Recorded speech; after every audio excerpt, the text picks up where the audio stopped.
আমি এক মানুষ নিজের জন্মগত মা হয়ে যদি বলে চলে গেছে পলিটিক্স, তুমি আসো প্লিজ, তোমার কাছে একটাই চাও, আমার মেয়েটার জীবন নষ্ট করো না। আমি তোমার জন্য আমার বাবা মাকে ছেড়ে দিব, তোমাকে নিয়ে অনেক দূরে কোথাও চলে যাব। 2020 সালে আমার বিয়েটা হয়েছিল পারিবারিক ভাবে। তারপর এভাবে চলতেছে। 3 মাস পর ওরে উঠেই আনি। পরে থেকে মনে করেন সুখে সংসার চলতেছে। হঠাৎ একদিন এরকম প্রথম যে ঝগড়াটা হয় আমাদের, রান্না বান্না নিয়ে সমস্যা হয়েছিল। এখন মনে করেন আমার মাও যে শাশুড়ি, ওনার তো একটা দায়িত্ব আছে যে ছেলের বউকে শিখিয়ে দেওয়ার। কিন্তু আমার মাটাও এই কাজটা করে নাই, যে ছেলের বউকে কিভাবে শিখিয়ে দিলে ভালো হবে, কিভাবে কি করলে ভালো হবে, এই জিনিসটা আমার মা আমার বউকে শিখিয়ে দেয় নাই। তো আমার বাবা আবার ওরে অনেক ভালোবাসতো। তারপর এইভাবে যাচ্ছে 1 বছর গেল। তারপর আমার এই বেবিটা আসলো। মনে করেন এখন প্রতিবেশীরা জিগাইতেছে যে তোর বিয়ে করলে তোর বউ শ্বশুরবাড়ি কি পাইছস না পাইছস, এই নিয়ে মনে করেন অনেকে অনেক কিছু বলে, আমার চাষিরা বলে। তো আমার বউয়ে অনেক কষ্ট পায়, তখন সময় আমার সাথে ও রাগারাগি করে। তা আমি বলি যে আমি আর কি করব, মানুষে বলে অনেকজনের মুখে তো ধরতে পারবো না, যে যা বলুক বলুক, আমরা তো ঠিক আছি, আমি তো তোমাকে কোনো কিছু বলতেছি না বা তোমার কোনো খোটা দিচ্ছি।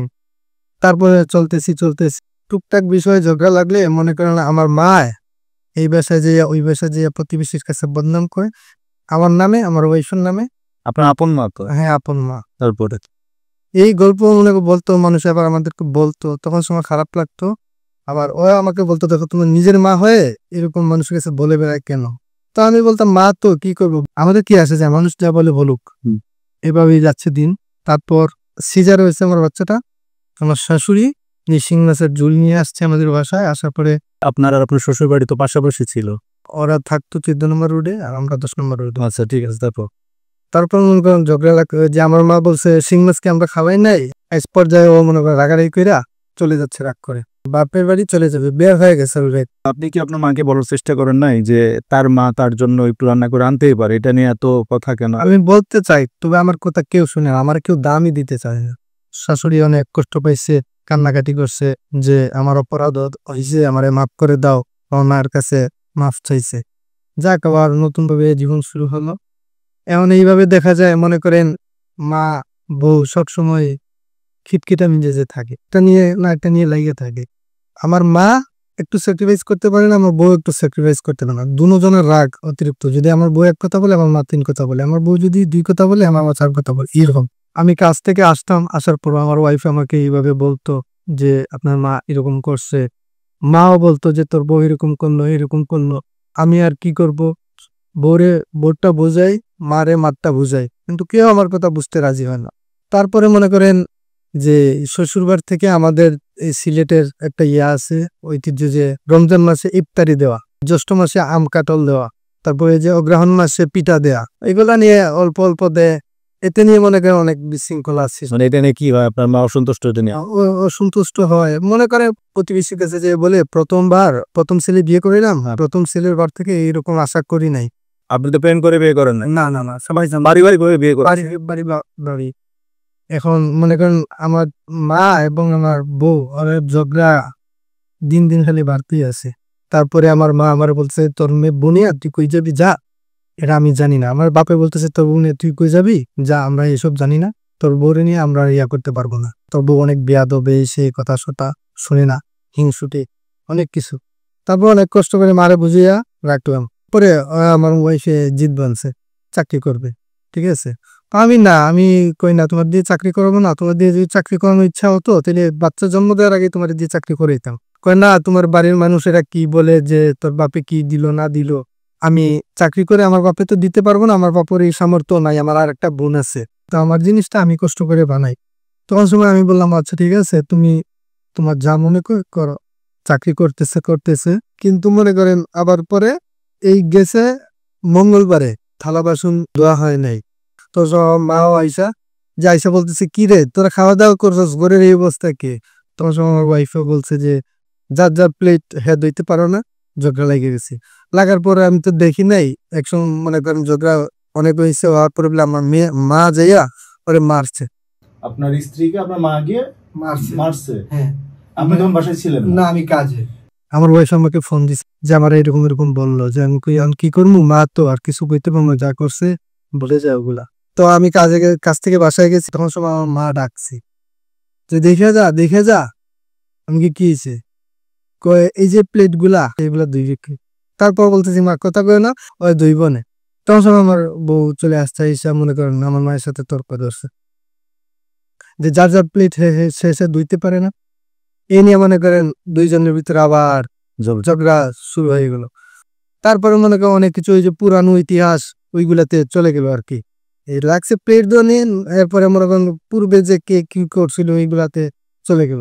তখন আমি আমার মাকে সামাল দিতে পারি না, ওয়াইফকে সামাল দিতে পারি না। খবর পেয়ে শ্বশুর শাশুড়ি আসলো, আসার পরে মনে করেন আমার মাও চিল্লাচ্ছে, ওয়াইফও চিল্লাচ্ছে। এর মধ্যে মনে করেন শাশুড়ি ওনার মেয়েকে নিয়ে যাওয়ার কথা বলতে চাইছিল, তখন আমার মা বলতেছে এক্ষুনি নিয়ে যা তোর মেয়েকে।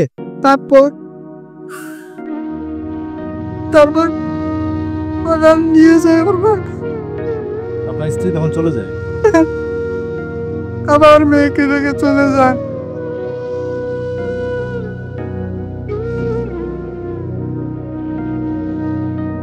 তারপর আমি ওকে ফোন দেওয়ার চেষ্টা করি, ফোন ধরে না, কাইটা দেওয়া ব্যস্ত হয়ে গেছে।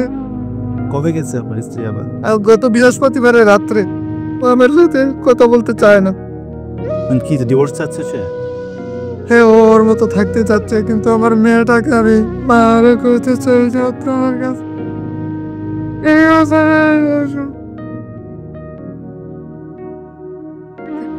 কালকে রাত্রে আমার মেয়ে বলে আব্বু, ওর মা ঘুমাইতো ডান পাশে, আমি ঘুমাইতাম বাম পাশে, মেয়েটা মাঝখানে ঘুমাইতো, আমি ডান পাশে জায়গায় ঘুমাইছি। তখন বলে আব্বু তুমি এই জায়গায় ঘুমাইতে পারবা না, আব্বু এই জায়গায় আমার মা ঘুমায়, আব্বু এই জায়গায় তুমি ঘুমাইতে পারবা না। আমার মেয়ে বলে আব্বু এটা আমার আম্মার জায়গা, আমার আম্মা অফিস থেকে এসে এই জায়গায় ঘুমাবে, তুমি এই জায়গায় ঘুমাইতে পারবা না আব্বু। আমার মনে হয় যে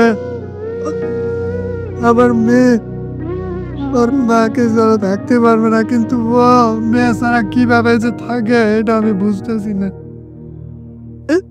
ও জন্ম দিছে ঠিকই, কিন্তু ও মেয়েটাকে চায় না মনে হলে কি আমি বলতে পারবো।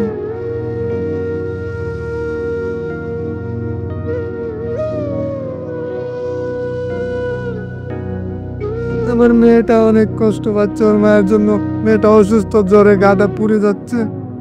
আমার ঘরেও শান্তি পাচ্ছি না, আমার বাইরেও শান্তি পাচ্ছে না। এর ভিতরে আমার মা বলছে যে এটা আমার পলিটিক্স। আমি কই যাব আমার মেয়েটাকে দিয়ে?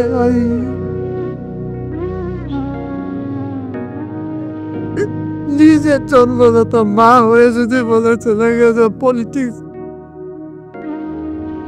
আমি এই দুঃখ কার কাছে বলবো? বউ চলে গেছে, মা ওইসব কথা বলছে এখন আপনার?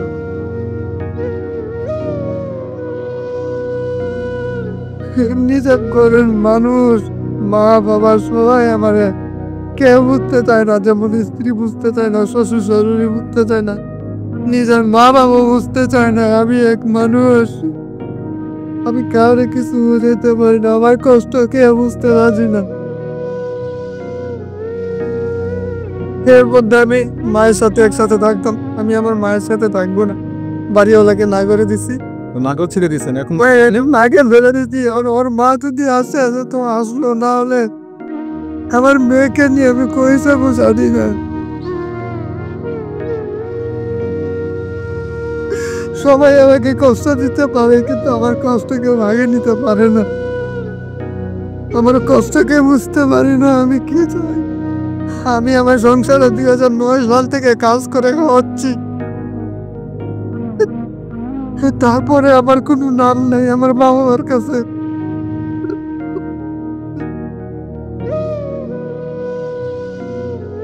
এখন আপনি বাবা মার থেকে আলাদা হয়ে গেছেন। তখন কি করবো আমি বলেন? নিজের মা বাবা যদি আমাকে বিশ্বাস করে না, এনার মধ্যে যদি তারা বলে যে আমি আমার পলিটিক্স করছি, সব এগুলোকে মেনে নেওয়া যায়, এইটাও নাকি আমার বউকে আমি দিয়ে দিছি, এটা বলে আমার পলিটিক্স।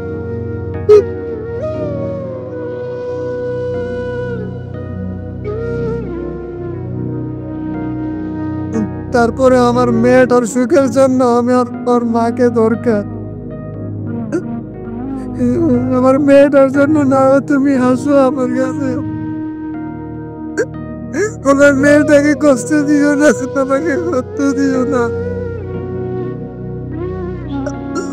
আমার মেয়েটা প্রতিদিন বলে আব্বু আম্মু এখন অফিস থেকে আসে না কেন, সবার ছুটি হয়ে গেছে।